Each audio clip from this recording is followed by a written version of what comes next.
Oh no, it's not recording anymore. Yes, it is. I literally. The button has to be on. It's 5 seconds in, Megan. Anyway, continue. So, this actually is a perfect place in your little notes for you to just jot down. All right, it might need some time to think about. All right, what is my experience with Jesus? What is my experience with the Christian faith? Because the more you make it yours, the more you bring some of, look, there's two aspects. There's experiential and there's reasonable. We're going to go through some of the really good reasons over the next 2 days why Christianity, the claims of the Bible are true. That's great. That's not faith. Those are facts. That's the same thing you can get on the back of a baseball or football card. You can get the person's stats. That does not mean you actually know this person. So this part of it is very important. And some people call it their testimony. Some people call it something like that. That's fine. Your personal interactions. So I would challenge yourself. And if you have a trusted adult, and I'm not against talking this with your parents, but it's often very good to talk to a trusted adult that is not your parent about Jesus and what he's done for you and who he is for you. Because then, honestly, if you're armed with a real experience on how Jesus has affected your life and you've gone over some of these good reasons why Christianity is accepted or acceptable, that's when you get challenged later on, and you will in this world, you will have a rock solid foundation and you will have nothing to worry about. Because one, you know Jesus is real for you, and two, you know Jesus is a very reasonable, you can actually turn the tables right back on the person who's challenging you. And my hope is that you would be able to deliver a message gently enough and expertly enough to have another person start thinking, maybe I should take this Jesus character very seriously. Now, there is a lack to understanding when it comes to convey perfectly reasonable and truly testable aspects of Jesus as God. I believe this is the case. I think far too many churches, far too many families, and I'm not accusing yours, don't get me wrong, but I think far too many churches and far too many families don't actually teach apologetics. And by the time you guys leave your nests here in 2 or 3 years, you should have a really good set of tools in your toolkit to think why the faith in Jesus Christ is reasonable. Now, that doesn't give you faith in Jesus Christ just because you can prove he existed, that he predicted his own death, that he actually then did it. He predicted his own resurrection, then he actually did it. That doesn't mean you have a relationship with him. That means you just know a bunch of facts about him. So we want both, all right? But I do believe what we're doing over the next 2 days should be very, very helpful. And your walk towards that. But keep in mind, and this is why we do it here in biology, it is like the whole birth of science was because they believed that this universe that was created by God was actually came from a mind, was reasonable, and he made it intelligible for us. All right, so we got to be careful because this ability, bullet point 3, this ability is not faith. I've already kind of hit this. It's not a healthy, growing relationship with Jesus. It is a tool in your toolkit that will help you, hopefully, disciple other people. But that's why I've got you right here, making sure each one of you really ponder your own personal faith. And I honestly have no issue if you guys do want to talk about this in any way, shape, or form. For a lot of you, I've known you for now, this is like 4 years, so no problem whatsoever. These are conversations I like to have. Now, you guys, wow.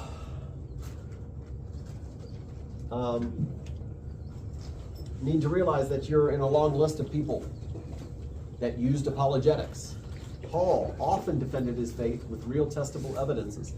Does anybody know what happens here in 1 Corinthians 15, verse 6? Anyone? I mean, you guys said that you would. Did anyone bring the Bible by chance? I was like, I was going to Do we have a Bible in the house? Not one Bible? Do we have Bibles at the church? Oh, Sure we do. I think there's some in the cases out All right. I think there is some right out there. There better be some Bibles at the church. I was ran out last week. They're all gone. Okay. Well, I can tell you what it is. It's not the same as looking it up in your Bible. Bring your Bibles tomorrow because we'll be jumping all over the place. But especially, again, if you're not a Bible writer, that's fine. You can just take the notes and then use them at home. But if you write in your Bibles, tomorrow will be very beneficial. No. I don't need to look it up. I know what it says. I asked you and you didn't know. All right, so 1 Corinthians 15, verse 6.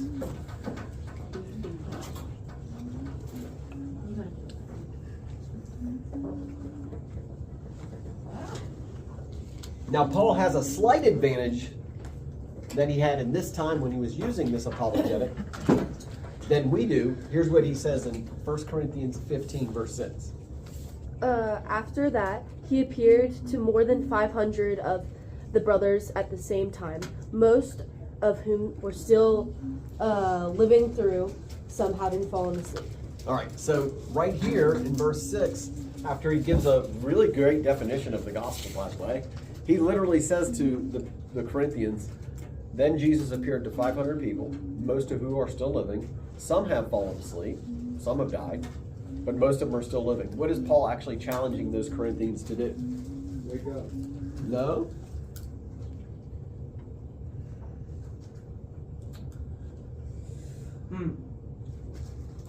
Go ask them. Like they're still alive.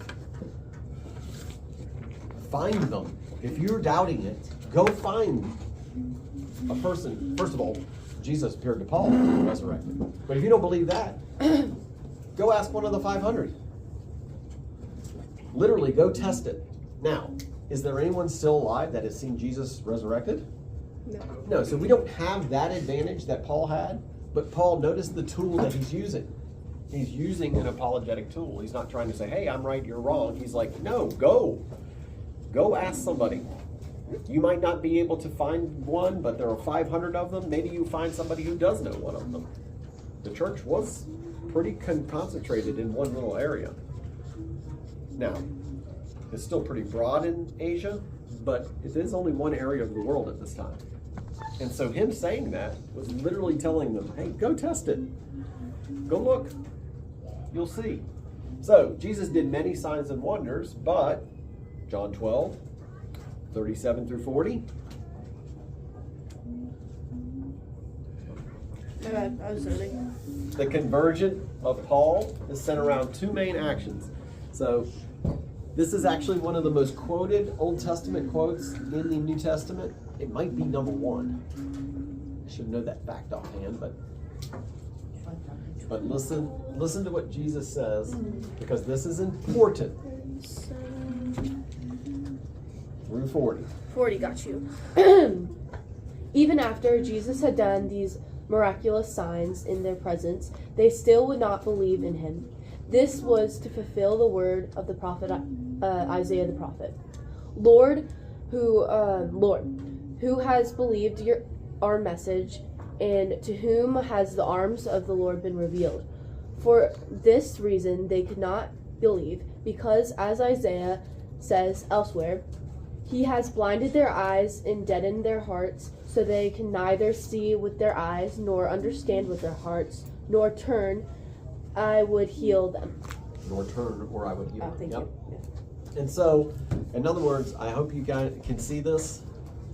Does anybody know what happened in the conversion of Paul? Yeah,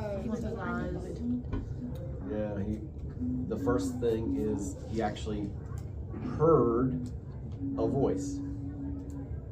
Saul, Saul, why are you persecuting me?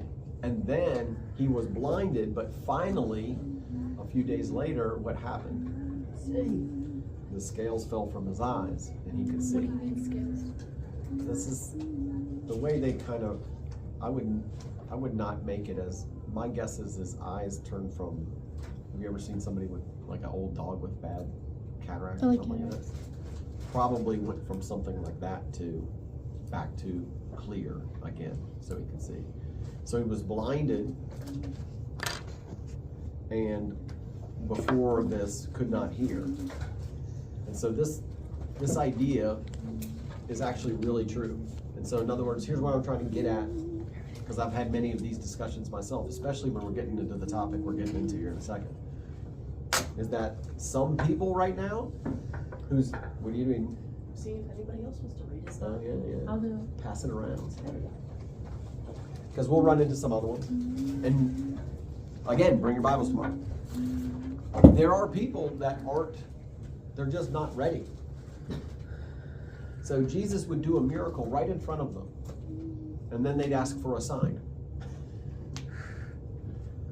And Isaiah prophesies this. There's going to be people who just will not, they refuse to see. They refuse to hear. And God allows it to take place. So when you have these discussions, don't try to win arguments. Peter says in 1 Peter to handle them gently and with respect when you're doing your apologies. So do your best just to point people to Jesus. Let him do the work, okay? So here we go. Launch. In discussing the problem with evil, suffering, pain, we got two important points from John Lennox. If you don't know John Lennox is a mathematician from Oxford. I do highly recommend his stuff. He's debated all of these guys. You name all of the big famous unbelievers. If you know any of the big unbelievers out there, he's talked to them and debated them. And he has really good relationships Give with us a an lot of them. example. Christopher Hitchens, Richard Dawkins, all these people who have been very public about being atheist and pretty, outward. I don't understand an angry atheist. I mean, if you don't believe in God, and that all of this is just, you really shouldn't get all emotional about it, but it doesn't really help. Let's put it that way. But they do a lot to try to argue against this God they don't believe in. If something is not real, I don't waste my time with it. So in my estimation, these people are on their own walks with God. They're doing the wrestling with him. Because other than that, well, I don't know why you would extend so much energy. I mean, they've written books and books about how God doesn't exist. That doesn't make a lot of sense to me. It's almost like they're trying to convince themselves. I agree wholeheartedly. No doubt. Or there can also be, I'm not gonna begrudge evil out there as well. Like there can be,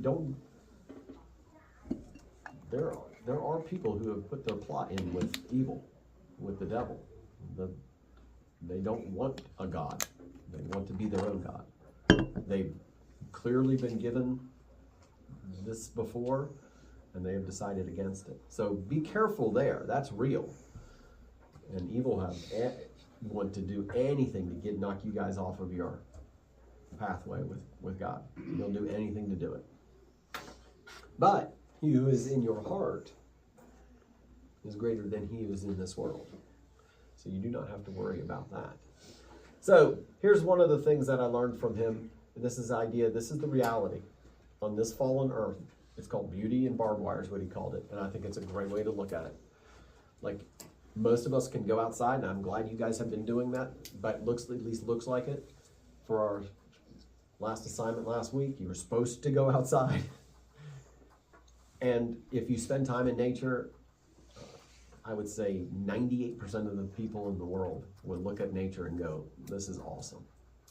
It's beautiful. Mountains, ocean. I don't know what you dig. People like lakes. People like trees. Plants, sky. What's your favorite, ocean or mountains? Ocean.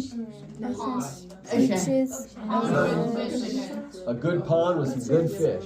I like water. Ooh, nope. Beach always. So, and nothing wrong with that. Here's the point though. We also, that's good. I'm glad we're doing it. But that's the beauty. You know, some people can look up at a night sky and go, man, this is ridiculous. You know? Sure. But the other truth is that the barbed wire is here. Like, the pain is real. Suffering is real. Do you like oceans Evil or is mountains real. better? Huh? Do you like oceans or mountains better? I really despise sand. Look, I can go to the, don't get me wrong, I can go to the ocean, I can go to the Caribbean, I can do all those things, I love it. Weather's great. I don't like sand. Okay, I that's love fine. the ocean. So, New Zealand had a lot of rocky beaches. I was keen with that. I didn't mind that at all. You're not getting a rock stuck in your crevices.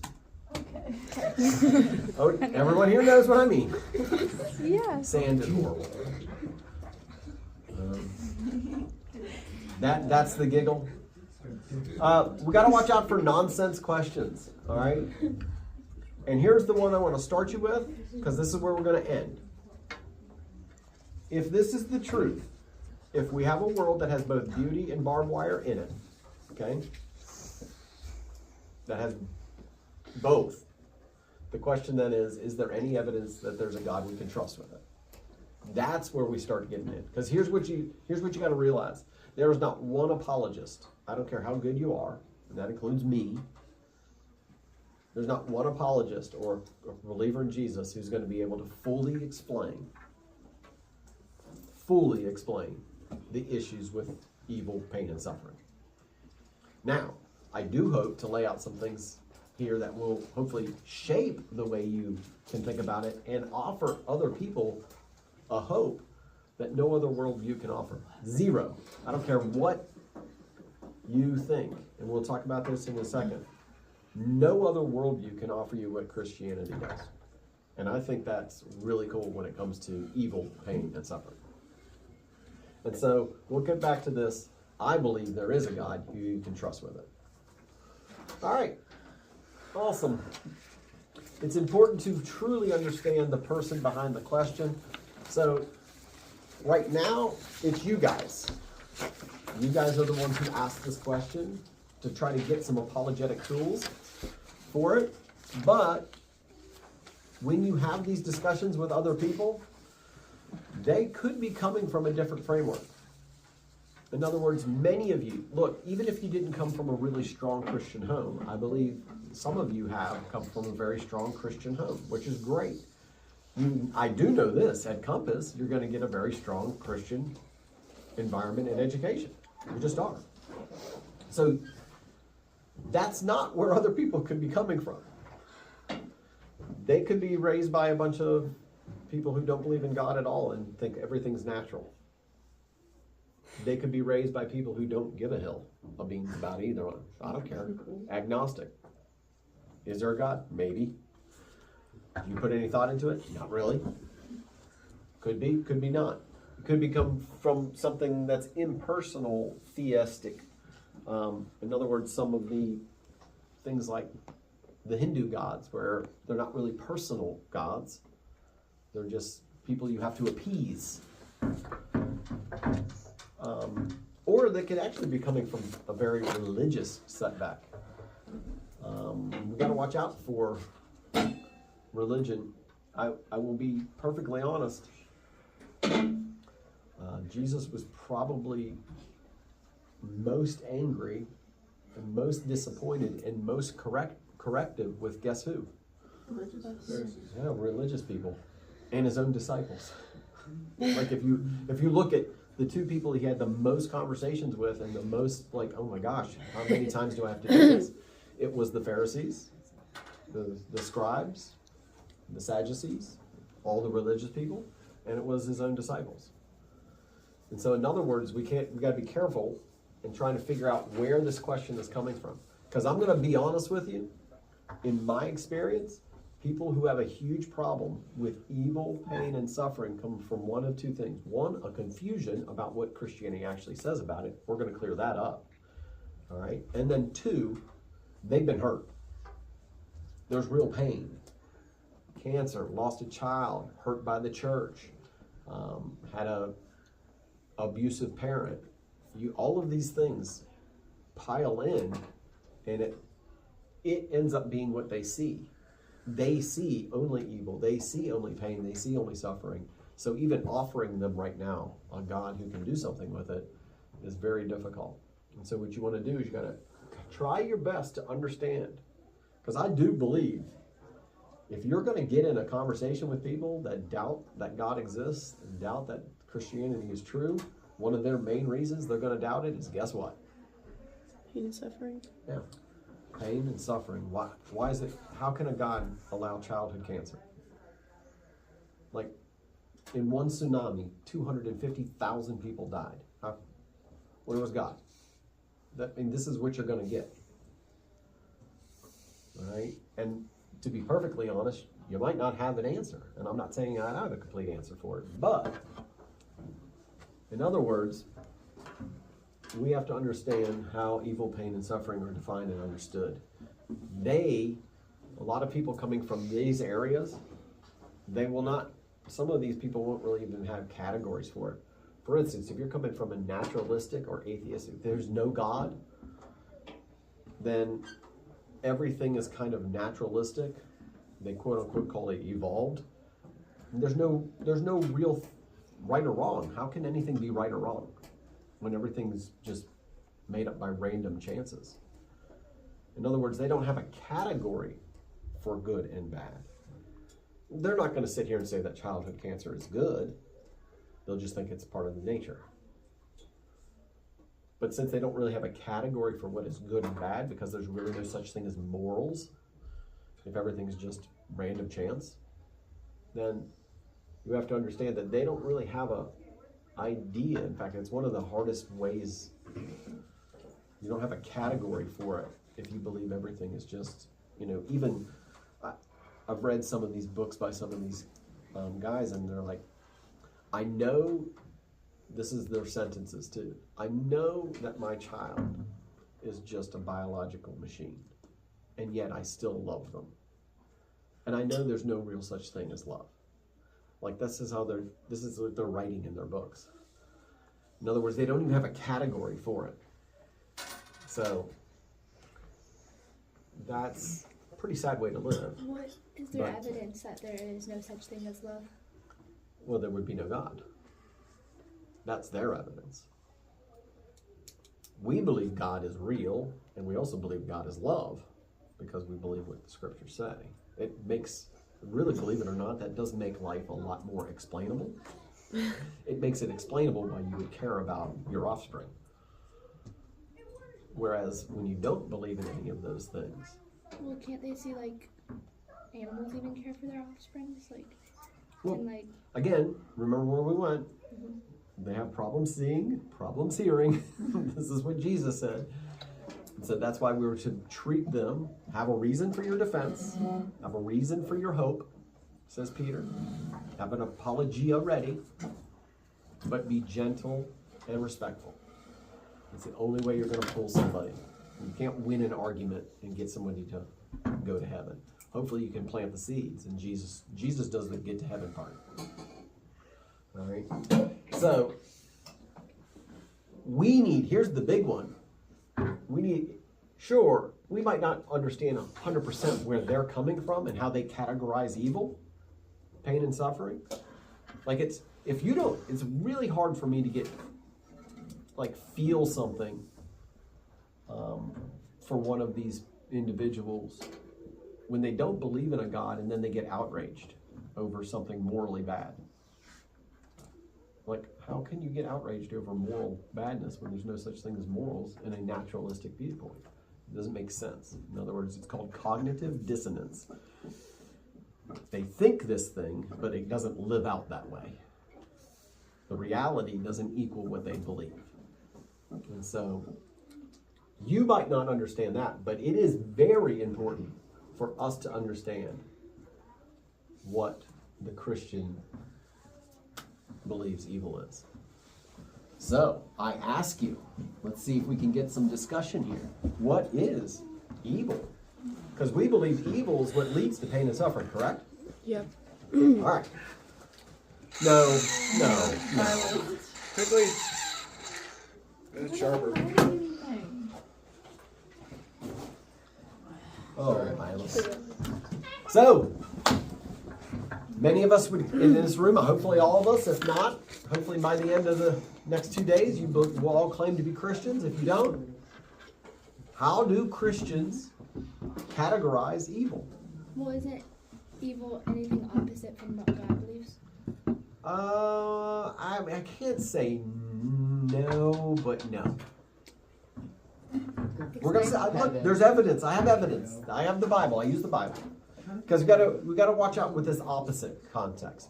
Because there is this idea of karma and yin and yang. You know, the white and the black. Yes. This idea that good and evil, and they have this battle.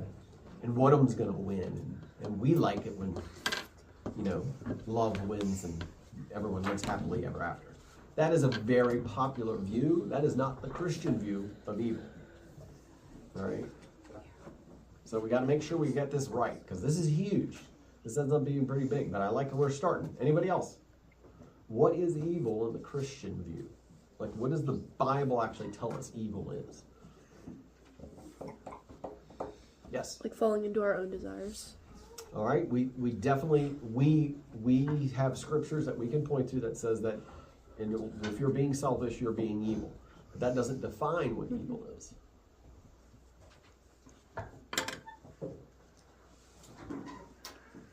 Any other ideas? This is good. So we're going to do some learning. Jackson. Yes, Jackson. Hurting one another. All right, we think when we cause another person pain, that is evil. Yeah.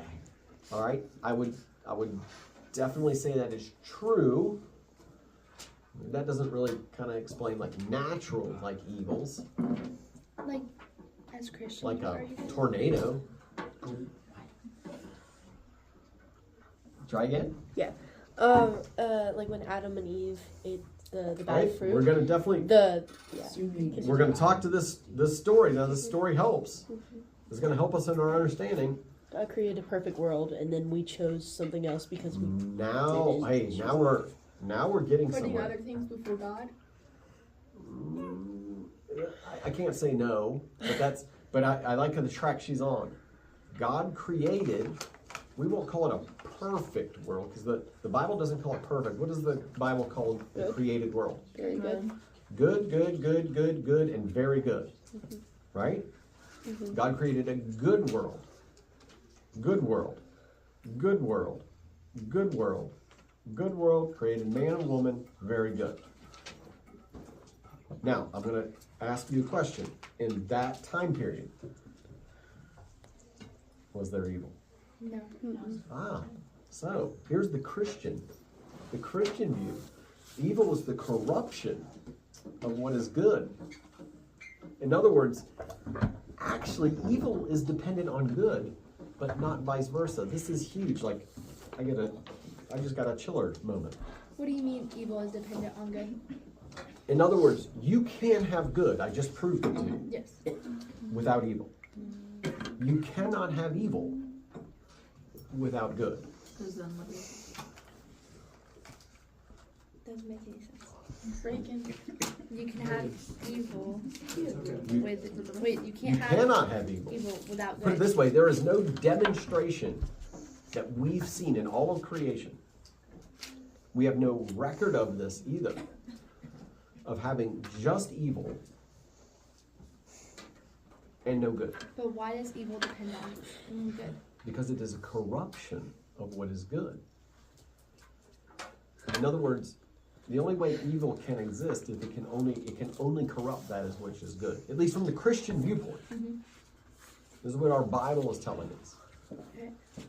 From the Christian viewpoint, evil is not like something that God created to create some yin and yang and to have some sort of like competition with, that good can finally win in the end. All right, now good does win in the end, don't get me wrong, but that is not how God created the world, and it's certainly not how the end is going to be. In new heaven, new earth, new Jerusalem. All right, in other words, the corruption of good is how the Christian defines evil. So you can have good, just don't corrupt it. If you don't corrupt what is good, you will not have what? Evil.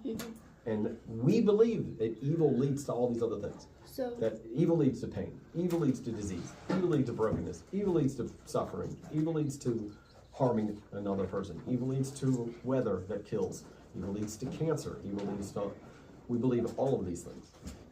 Colton. So from my understanding of what you just said, evil is when you see that you can do something good and be like, nah, I'm gonna not do that. And that's why we Now, do the very opposite. That in a very simplified that is what I would call personal sin. You actually see what is good, you know what is good, and you still choose to do what is wrong. I'm not saying that's not a struggle, because we read in Romans chapter 7 that it was a struggle for Paul. I know what is good, I want to do what is good, but there's this law inside of me that does what is wrong. So I get what you're saying, but Paul will get to the conclusion that he actually has a power because of Jesus, that he can actually make the right choices in the end. But this is a massive point, and it really does shift the whole argument that the Christian believes that God is good, his creation was good, and that evil is actually corruption of that. Yes? Okay, so then how do you corrupt good? If corruption and All right. do good equals evil, then how do you corrupt good? Well, if we look back on what the Bible says, all right, God literally, there was one thing for us to follow. One, if we want to call it, law. Do not eat from this tree. So did you say Does anybody remember disobedience? what the tree is? Tree of Tree good of the and- knowledge of the good and evil. The tree of the knowledge of good and evil. So would See, you at say- that point, we still had the choice to choose that, but at that point, there was no such thing, at least for man, as evil. But we do find out, we don't know a lot about heavenly rebellion and angels that did rebel, because here's what we learned. We learned that there was angelic beings, and that these angelic beings, some of them chose to rebel. So would you say disobedience is like corrupts good and that means evil? Who was it that said that kind of trying to do things without God or living without God? So Kennedy, here you go, Kennedy. You get your point in. So in other words, not letting God be God, Mhm. and you trying to be God. So disobedience plus and that would corruption. Disobedience is an outcome of that. In other words, if you look at some of the sly things, here's what we believe, at least with the created world.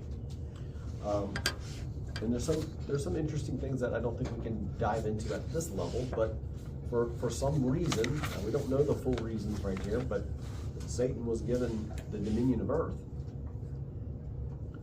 And he came in to this good thing, and he What do you mean given Did- dominion over He earth? was able to walk the earth and choose it. We see this in Job and some other things. Well, God let him do that to Job, didn't he? He has a time. He gets a time. He knows his time. It will come to an end, but he does get a time. And again, the whys behind this, right now, there's kind of one who knows the whys, and that's God. But you got to remember, he sees this giant picture. We see a little picture. And this may not be satisfactory for some people when getting into these things. Like when you tell someone, hey, somehow this is going to turn out good when their mother or father or son or daughter is dying of cancer, they might not believe that. That might not be the best line of argument. That's the last thing they want to hear, is that in some heaven this might be good when they watch them wither away in front of them. That's probably not the line you want to take. Is that true? Yeah. God has worked all these things out for good. We'll get to it. So, that's where you just be gentle and with respect. Many Christians make a huge mistake here. We don't. Many, in fact, when I asked you guys, what is evil? Not one of you said, oh yeah, it's the corruption of what is good. And I would say, how do you know that? Well, day 1, good. 2, good. 3, good. 4, good. 5, good. 6, very good. Then evil comes in. Suffering and pain are a result of this corruption. So when the Christian gets confronted with this, you actually have a reason. Why is there suffering and pain in our world? Well, we believe evil entering into a very good creation is what's caused it. Now, it doesn't explain it, but it certainly puts it in the right category. Pain can also be a symptom of this corruption. One of the problems after the fall was that we would have to then toil, right? So it can be pain can be a signal something's wrong biologically. Birth is now going to cause pain. Injuries now cause pain. Disease now can cause pain. All of those things tell the person, guess what? Something is wrong. So, believe it or not, pain can actually be a really good thing.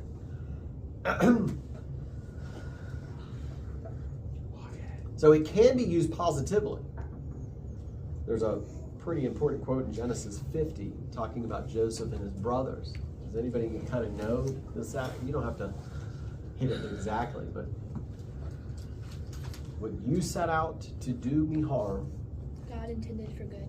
God has intended for good and to save many people. So in other words, what Satan and evil principalities have intended to actually harm us, God is going to twist that somehow. He's going to make evil, pain, and suffering, he's going to twist that and actually make it a good thing. Somehow. All right, moving on. Jesus, I think this is huge. Ransom payer. He is a redeemer. And we, the Christian, believes that he's paid an infinite price to make a way, to define, some people say redefine, but define truth and to get this idea, this gift of eternal life. So this is where the Christian comes in with an actual, like a real, not fake, he comes in with a real resolution to this idea of pain, suffering, and evil. So not only do we categorize it maybe different than a lot of people, we're not a yin and yang, it's not karma. Evil is the corruption of what is good. And what evil has set out for our harm, God is going to twist, transform, define actual truth and actually give life to those who want it. And so, identify nonsense. This is pretty important. Let's see, wait.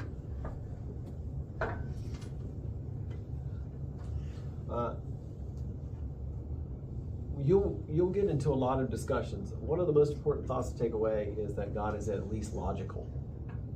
All right. Now, is he mysterious? Is there mysterious things to God? Yes. But he is logical. He made our brains, meaning he's chosen to create in a way that makes sense. In other words, within the realm of human understanding, nonsense is impossible for God. And I'll give you some for instance here in a second. So nonsense, like this. Can God make a rock so heavy he can't lift it? No. Well, But then he's not all powerful. If he can't create a rock, he can't live. that's a nonsense question. All right? The whole idea, can God lie? No. Well, then how is he? Alright, the Bible says that God doesn't lie and cannot lie. So that means God has limitation? But again, it's a nonsense question. And a lot of these things you'll get, so all powerful only works within the logical. Again, power is a little bit different. So watch out. You might be having a discussion with somebody, these little points right here, you might be having a discussion with somebody that's actually just a bunch of nonsense. Why can't God do this? Why can't God do that? Why can't God do this? Why can't God do that? All right? So some people would be like, well, why can't God just create a creation without evil, pain, and suffering? And believe it or not, he has. So this is what people don't realize, is that the Christian worldview actually answers this question, that God has actually made this. So here, we'll get to it. I have a feeling, where are we on time? We've got to get close here soon. You're 26. So.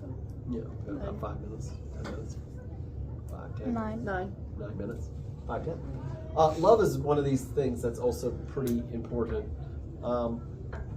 We believe that God is love, and this really helps a lot of things. All right, and if you ever have a definition, you need a definition of love, you can read 1 Corinthians 13, and you can kind of get this idea of this type of agape love. All right, that's important. And miracles are something that's very important for the Christian. One, we believe in miracles. Why? Well, mainly because they're miraculous. In other words, they might be the thing that doesn't make sense, and by not making sense, it actually makes sense. Huh? Well, most people call first century people kind of uneducated and non-scientific. Sammy. But I would refute the exact opposite. When the disciples saw Jesus walking on water, guess what? It didn't make sense. It didn't make sense. They said, wow, it's a ghost, right? When Peter steps out of the boat, he says, tell me to step out of the boat, and starts walking on water. This was out of the ordinary. This was extraordinary. In fact, it wasn't natural, it's called supernatural. That only makes sense if Jesus is supernatural, if Jesus is this God. Again, miracles, they're not there because the people, they're not mentioned in the New Testament because people thought they weren't scientific or not knowledgeable. They're mentioned in the New Testament because they did stick out. It's not normal for someone's hand to just grow from a withered hand. It's not normal for a person who is paralyzed to stand up, walk, and dance. That's why it's mentioned. They stood out. But that only comes into play if we believe in an actual supernatural God. So Christianity, as we kind of finish up and we'll leak into tomorrow, Christianity is the only, I love how this is capitalized, it is the only worldview that actually truly not only addresses it head on, but it will actually come to some final verdict on it. It's the only one. In all other religions, they categorize evil in some different way. This life, for reincarnation, how you do in this life will dictate the next life. For karma, do good to one, something will come back to you, pay it forward kind of thing. That's not how Christianity goes down. At the center of Christianity is what? Cross. Yeah. In fact, Jesus is a prime example of using pain, excruciating pain, suffering, isolation, rejection, you name it. All of those things that human beings feel, he felt. At the center of Christianity is pain, evil, and suffering. At the center of it. But Jesus is very honest with his followers. He doesn't beat around the bush. He says, in this world, you will Trust. no. John 16:33. Somebody read it. Sophia's looking it up now. Gospel of John, chapter 16, verse 33. 33. Yep.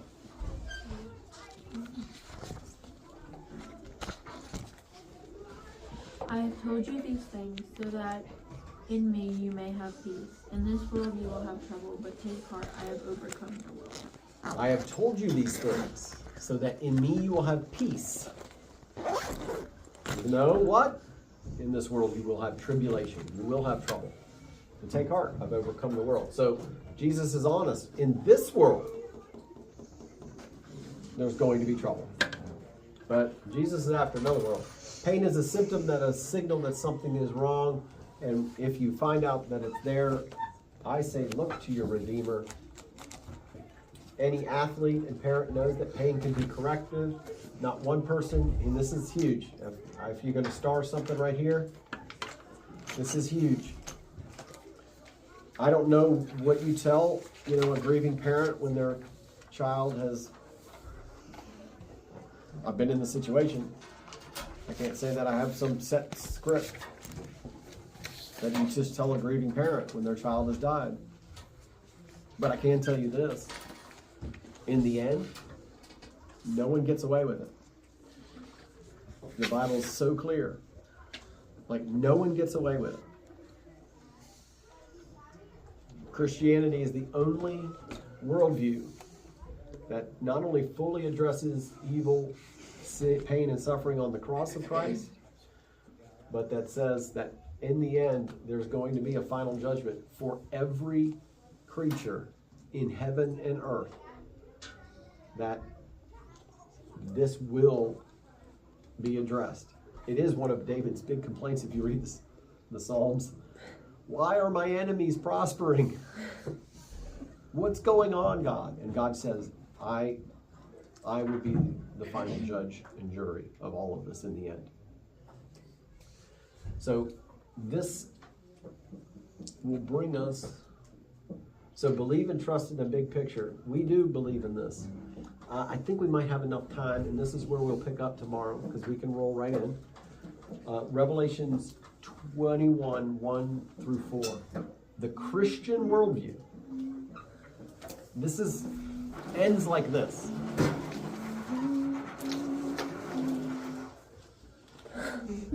Again, I can't explain away evil, pain, and suffering, but I can at least give you a worldview that deals with it. Here's what we believe. We believe actually is coming our way. Then I saw a new heaven and a new earth, for the first heaven and the first earth had passed away, and there was no longer any sea. I saw the holy city, the new Jerusalem, coming down out of heaven from God, prepared as a bride beautifully dressed for her husband. And I heard a loud voice from the throne say, "Now the dwelling of God is with men, and he will live with them. They will be his people, and God himself will be with them. He will wipe every tear from their eye, and there will be no more death, or mourning, or crying, or pain, for the old order of things have passed away." That exact quote is exactly where we'll pick up tomorrow. And then we will conclude evil, pain, and suffering. Yep. Starting our apologetic series chosen by you, by the way. The top two choices were evil, pain, and suffering, and the archaeology and how that interacts with Bible history. So in other words, it helps a little bit with the reliability of the Bible. It obviously doesn't talk about the Bible itself per se, but we're hoping that archaeological finds can then help confirm some of the Bible. But the first one, and here is the Apologetics Toolkit. So you will be able to find these lectures. So if you have questions, want to go through with your parents, or for someone who maybe is not here today, we're missing what, Hope, and that's it? Harper. Harper And is Riley. here. Riley. And Riley. We're missing 3 folks. So they're able to catch back up, and they can just watch online. All right. First of all, before we get into evil, pain, and suffering, I think it is very important to answer what apologetics are and what they are not. All right.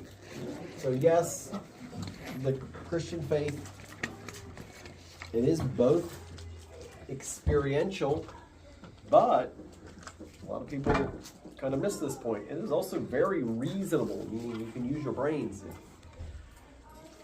God actually came into human life as a human being because he used the mind. Now, we can talk more about his quest as a human being in the future, but the foundations of science that we're in, the very foundations of science, Newton and Pascal and these people, the reason they enjoyed and loved science, all these massive scientists of the somewhere between the 15th and 17th century, Copernicus, all these people, they were really understanding that the universe made sense. Well, that's because they believed that a God made the universe.